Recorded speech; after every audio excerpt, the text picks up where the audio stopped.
A verdade é a grande força da democracia. E a história nos ensina que, cedo ou tarde, ela há de prevalecer. Nós somos minoria, nós somos 8 contra 13 na CPI. E nós vamos ganhar o segundo tempo, que é a batalha judicial. Nós entendemos que o relatório é inconstitucional e nós entendemos que a prova foi colhida de maneira ilegal dentro do plenário da CPI.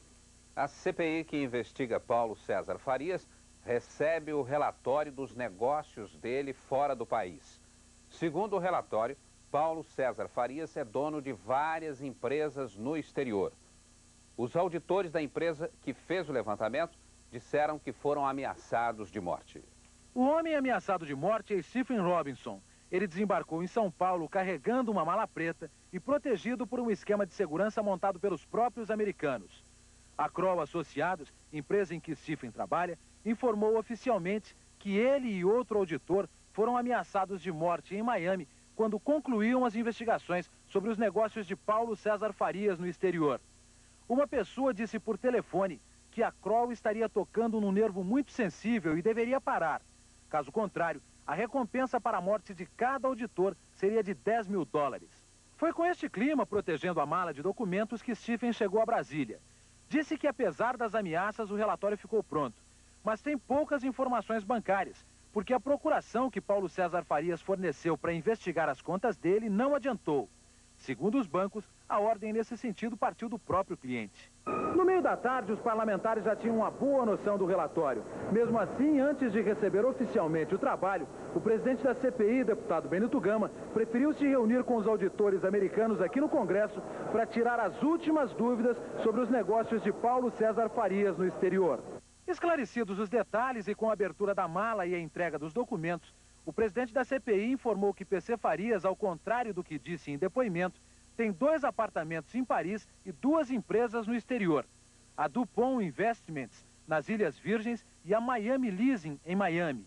Esta vendeu aviões para a Brasiljet, outra empresa de Paulo César Farias. Este negócio é ilegal. Nós temos toda a correlação do seu Paulo César Farias com a aquisição de aviões e pagamento e remessas de recursos, inclusive oficialmente, mas para empresas que nos Estados Unidos não funcionam para esse fim.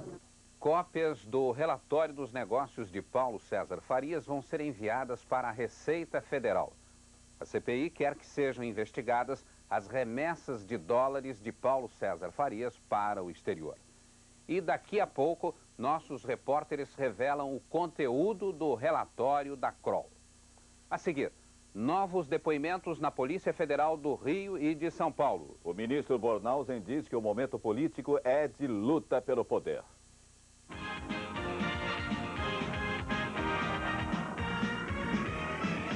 Possa afirmar a respeito. Nós estamos apenas acompanhando a movimentação. O Exército de São Paulo apoia o presidente Collor? O Exército ele tem que cumprir sempre as suas missões constitucionais. Isso significa um apoio ao presidente?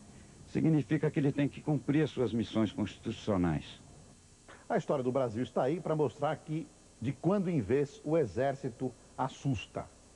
E por falar em Exército, em Forças Armadas, é um bom momento para dizer que, apesar da tensão que há normal nos quartéis, normal não, há um pouquinho de excitação, há um forte desejo de que os militares continuem voltados para a sua missão constitucional. É assim que eles devem ficar.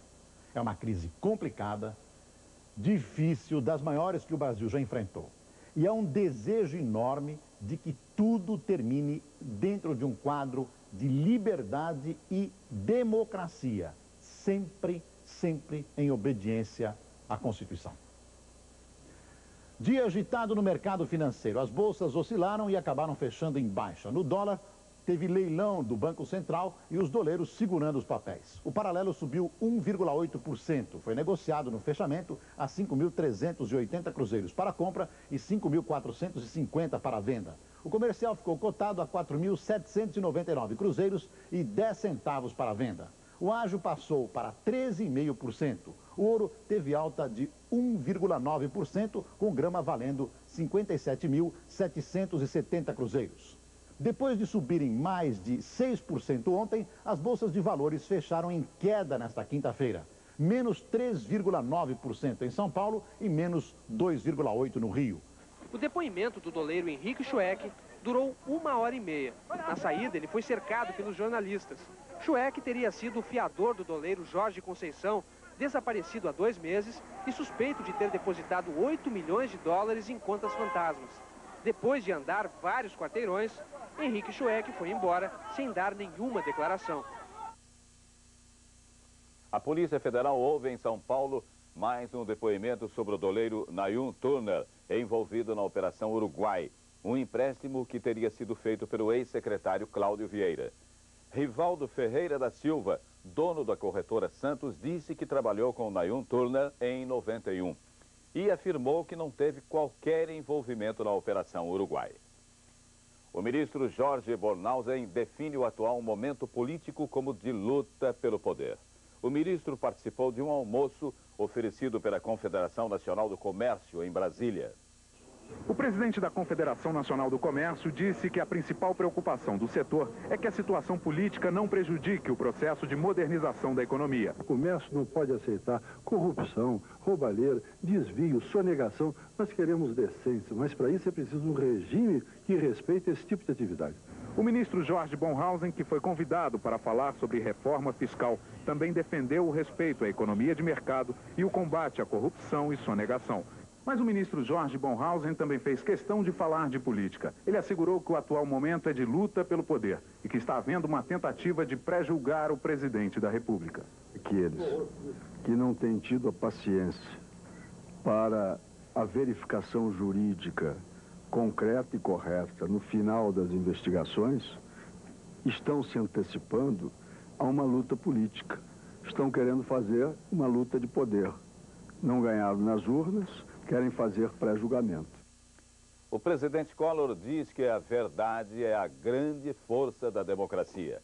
Ele falou sobre o trabalho da imprensa numa solenidade com representantes da Associação Brasileira de Jornais do Interior.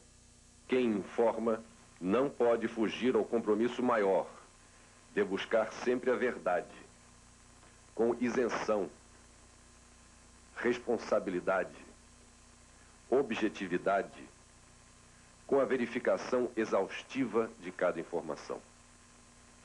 A verdade é a grande força da democracia. E a história nos ensina que, cedo ou tarde, ela há de prevalecer. O presidente Fernando Collor liberou hoje 14 milhões de dólares, mais de 70 bilhões de cruzeiros, para a construção do primeiro satélite artificial no Brasil.